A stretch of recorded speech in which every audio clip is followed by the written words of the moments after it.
I failed, right? So that part. Well, it's also so interesting. You think about that. This is a depressive cascade, and it's very hard to bind. The ultimate dopamine signal. Actually, I experienced this the other day. I can give an example. My girlfriend and I decided to go to the beach. We were going to go do this little ritual that we've been talking about doing for a while. And I had on a piece of paper what we had written out we were going to do. And I had it in my back pocket.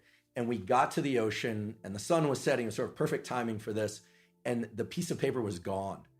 And I thought, oh my goodness, how did I screw this up? Like, of all the things, I'm 47 years old. This is not like I should be able to do this. You know, Get your I act blew it. Yeah, I blew it. So I went back to the car, long walk, looking everywhere. It was not a windy day, but I thought, gosh, where's this piece of paper? Looking around, didn't find it. Went all the way back to the car. Wasn't in the car. Came all the way back, and I was walking toward her. I saw her, and I thought, okay, this is really embarrassing. I'm gonna just have to wing it or remember. We didn't have our phones intentionally either, so we couldn't look it up.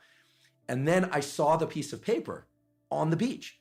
And it was partially buried in the sand. I picked it up and I was elated.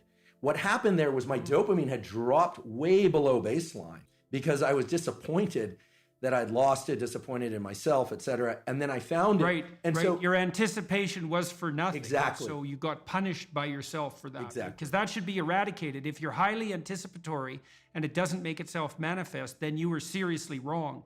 So you're going to take an emotional hit as a consequence of that. I think that's also associated, that emotional hit, that pain that you feel, I think that's actually associated with the beginning stages of the death of the systems that mediated that initial response. Because you should eradicate systems that make you anticipate that don't work, right? And that means those systems, which are already instantiated and alive in some sense, have to decay and die. And it strikes me as highly probable that you're going to pay a price in something approximating pain for the death of those malfunctioning systems.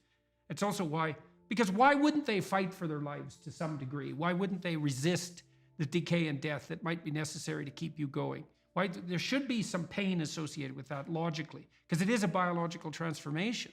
Yeah, it's an interesting a lens to view it through. That self image that I had in that moment of, I'm the responsible partner who can take care of a simple thing, right? For this nice little ritual that we'd been talking about doing for a while. I failed, right? So that part. Well, it's also so interesting. You think about that. This is a depressive cascade, and it's very hard to bind because imagine you anticipate something and then you make a mistake. Now the question then becomes, how significant is the mistake? And one view of your error would be, well, the paper blew out of my pocket and that could happen to anybody.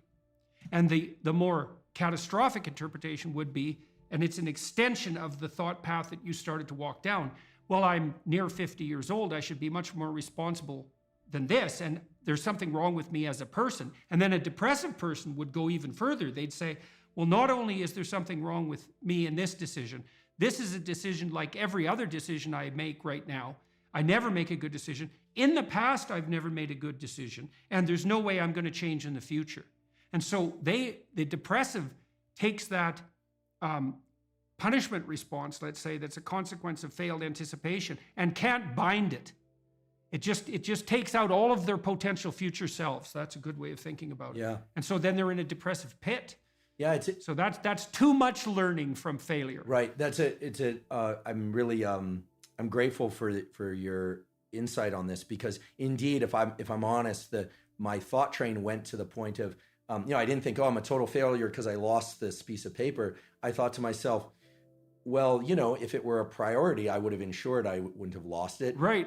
She'll interpret it as not being a priority. Like, where are my priorities? Am I overspent? What's going on? You start to sift into the full set of questions.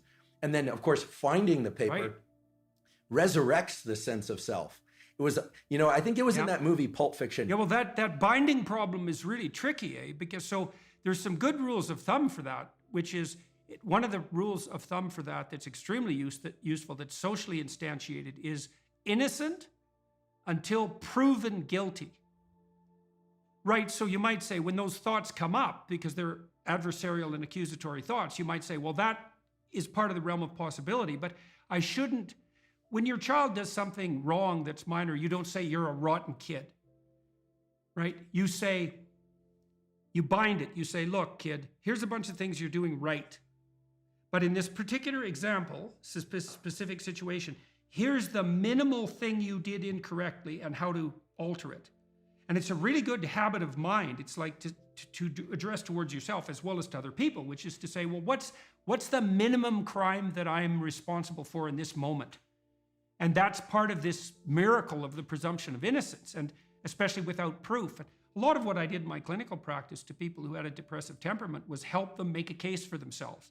It's like, well, maybe you're as bad as you think you might be, but maybe not. Let's take the contrary argument. Let's make you as innocent as you can be in this situation, and only narrow the repair to the absolute minimum that needs to be manifested.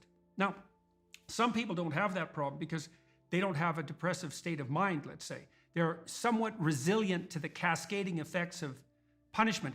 Those are people who are low in trait neuroticism, by the way. So you could think of trait neuroticism as an index to which the degree failure co-activates punishment across a whole sequence of nested selves. The higher you are in neuroticism, the more likely a given error is to a cascade up the hierarchy of possible selves. And it's a trade-off, because sometimes when you make one little mistake, it is actually an indicator of a flaw in your character. But most of the time it isn't. And it certainly can't be responded to that all the time, because then you'd never be able to make a mistake without wiping yourself completely out.